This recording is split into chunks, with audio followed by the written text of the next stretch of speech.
So what would you like then for your hair to do? Like wavy, not like curly, like wavy. Okay, You got know, it.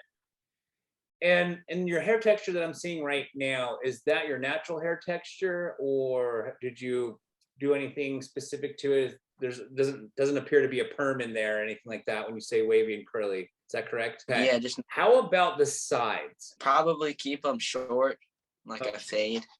okay. So let me repeat what I think I understood. You would like the sides short, the back short, but you want the top to be wavy as wavy as possible, not necessarily curly because you don't have curly hair, but more along the lines of wavy, correct? Yeah, Okay, perfect. So here's most likely what you're going to want to consider. One, the longer, let me reverse that. The shorter you cut the top, the straighter your hair will become.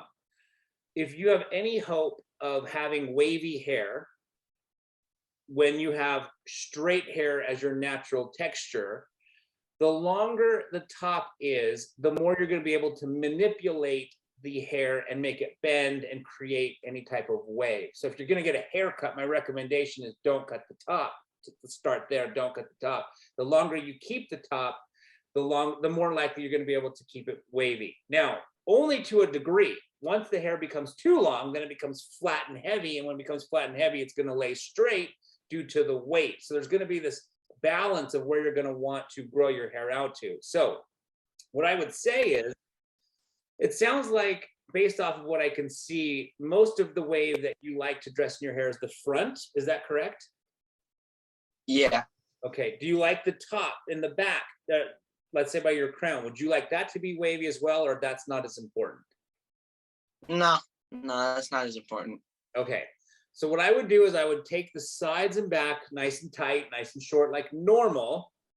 Keep the length right here through your bang area.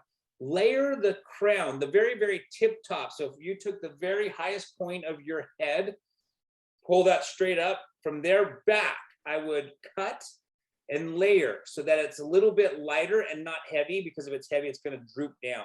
But then I would keep from the very tip top of your head forward as long as possible. And then after I've done all that, after you've completed that, I would slice out a lot of the hair through the top, basically texturizing it, because by texturizing your hair, it's going to create movement. Movement's going to look more like a wave versus long, straight hair. Long, straight, thick hair is more likely going to fall and be less likely to create any type of wavy texture. So in a nutshell, take your sides and back nice and tight.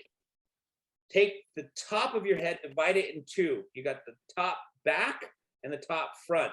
Layer the top back, and then as the top front, keep it as long as possible, but then texturize a lot of it. That's what I would tell your stylist tomorrow, or whenever you're going. Okay, thank you.